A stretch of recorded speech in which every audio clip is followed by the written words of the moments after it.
Olá pessoal, hoje nós vamos tratar de um assunto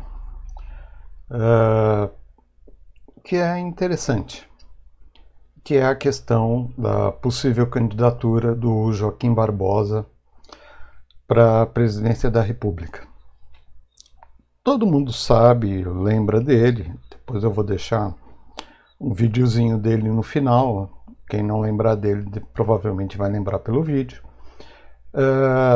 Ele foi ministro do Supremo Tribunal Federal, né, e foi o responsável pelo processo do mensalão.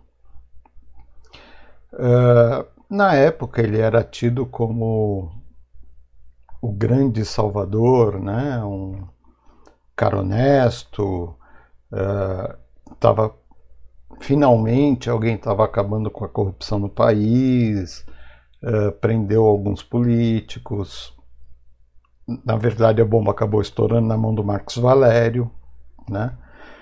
E o grande problema da atuação dele nesse processo é que ele não levou isso adiante, porque já se sabia de cúpula de partidos envolvidas nesse processo.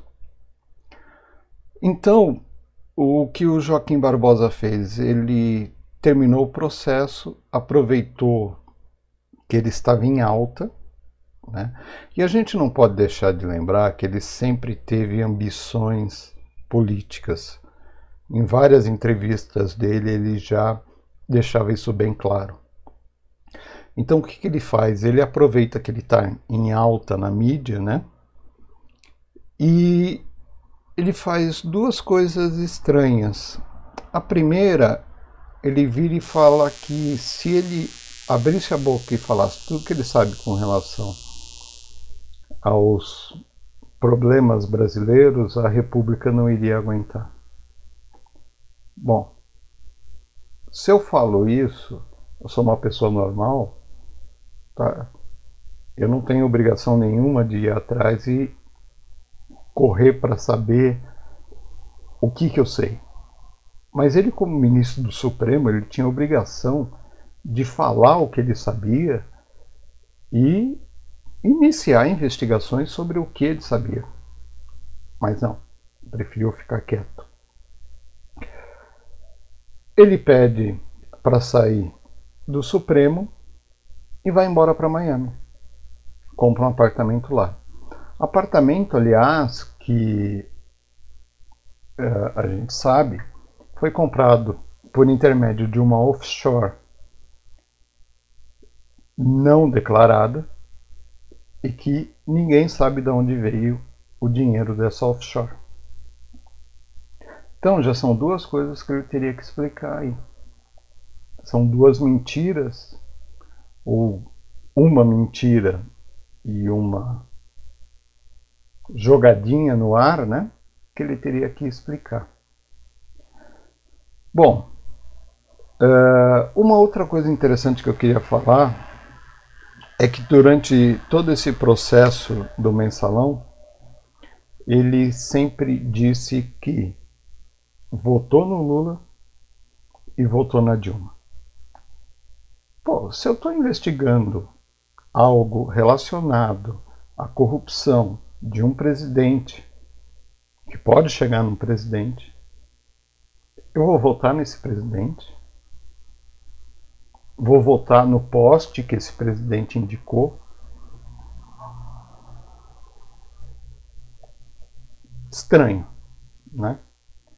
Bom, ele deixa implícito que agora não é hora de se candidatar nem nada e some do país. E volta agora, né? Depois de toda essa bomba do mensalão não, desculpa, do petrolão ter estourado. Será que ele já não sabia disso? E ele não foi embora justamente para não ter que mexer com isso? Isso teria sido um ato de covardia ou conivência? É uma coisa para se pensar. Porque de honestidade não foi. porque ele sabia de alguma coisa. Aí pode ser só um caso de pura covardia. Ele simplesmente fugiu porque ele não tinha coragem de lidar com isso. Né? Bom, tudo bem. Mas vamos voltar um pouquinho no tempo. Como é que ele chegou lá? Ele chega lá através do Frei Beto. Todo mundo conhece, né? Da cúpula do PT. Pode-se dizer até que é um dos fundadores do partido. E ele encontra o Frei Beto num café, vai até ele, inicia uma conversa, né?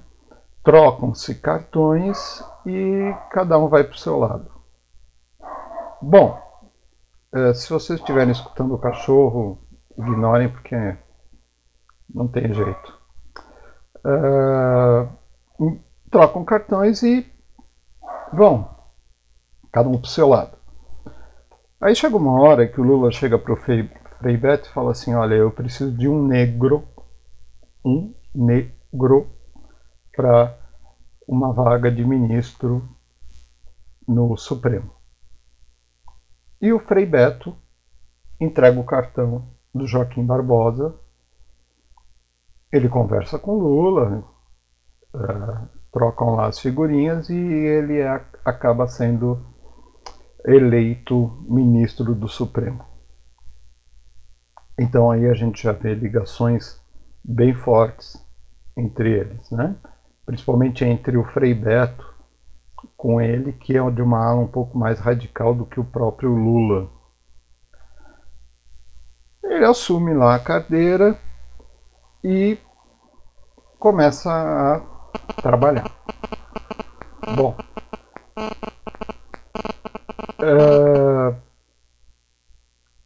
toda a parte referente ao processo do mensalão, ele agiu corretamente, como eu disse, nada a dizer. Né? Só o único adendo é que ele não aprofundou as investigações e não pediu para que a coisa fosse para frente. Isso justifica algumas declarações dele, como eu falei, que é o caso de ter votado no Lula nas 2 vezes, ter votado na Dilma e de ter sido contra o impeachment da Dilma. Por aí a gente vê a linha de pensamento desse juiz. Ex-juiz, né? Bom, legal. Ele volta para o Brasil. A Mônica Lavín, que é a mulher do Caetano Veloso, faz um jantar para ele.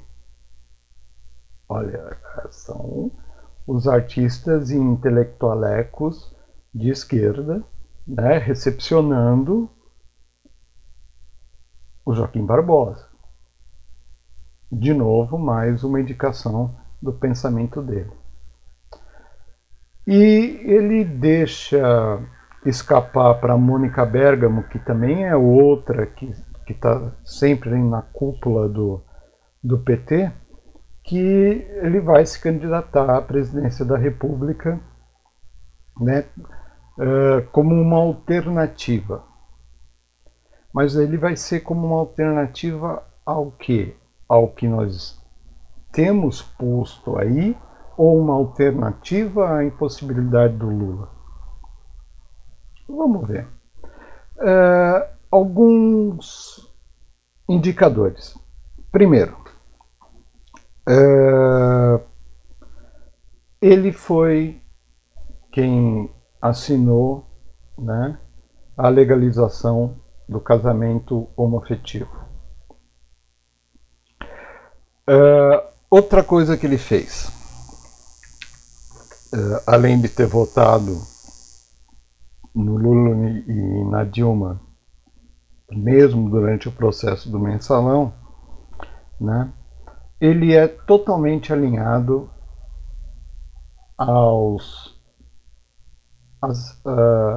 às medidas, né, ao que diz o Foro de São Paulo.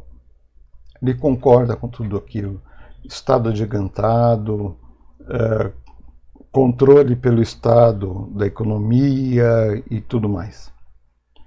É a mesma pauta, né, que a gente vê hoje pelas esquerdas, né? Inclusive com a questão de família, propriedade, pensamento é igual.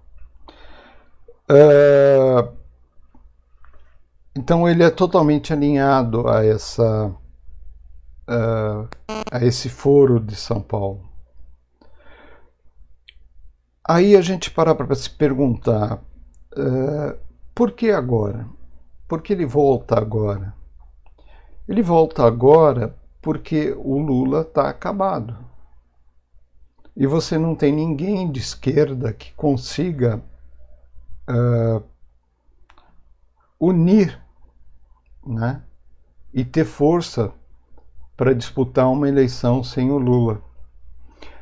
E ele chega com uma aura de descolamento da esquerda, né?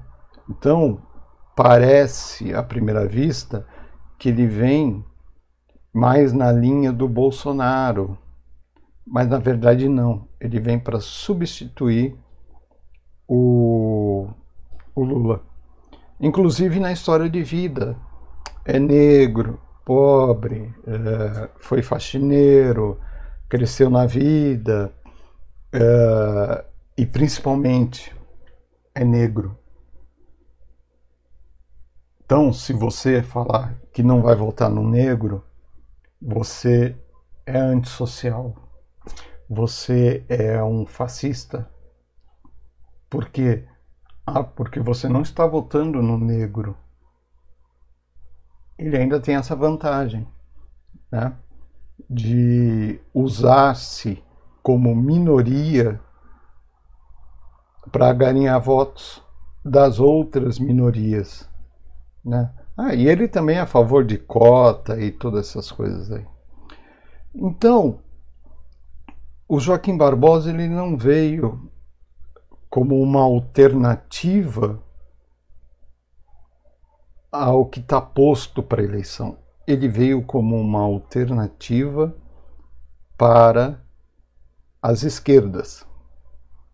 Tá? Ele é um lobo em pele de cordeiro, né? Ele chega com uma aura de honestidade, com uma aura de patriotismo, com uma aura de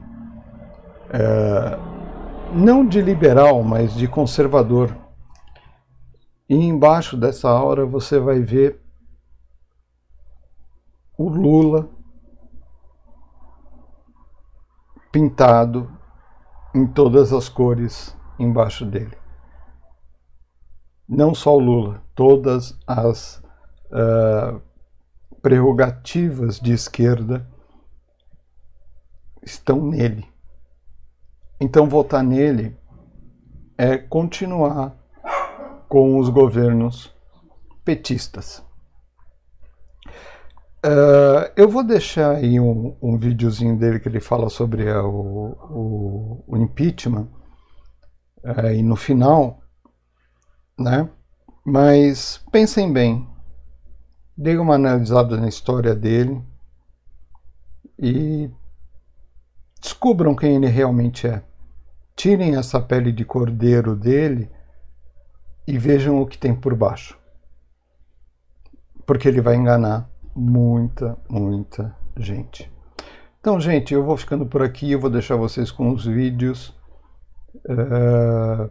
Curtam, deixem um like. Por favor, se inscrevam no canal, né? Que as inscrições estão paradas, por favor. Então, vamos lá, dar uma força. Então, um grande abraço. Fui. Sequer um dia teria o sonho de poder disputar uma eleição para presidente da República. O Brasil, anotem, vai ter que conviver por mais de 2 anos com essa anomalia. Aquilo ali era uma pura encenação para justificar a tomada do poder. O meu temor é esse, é que seja fácil, banal, trivial, de agora para frente, tirar um presidente da República. Basta que ele contrarie os interesses de uma meia dúzia de parlamentares poderosos. Aquilo ali era uma pura encenação para justificar a tomada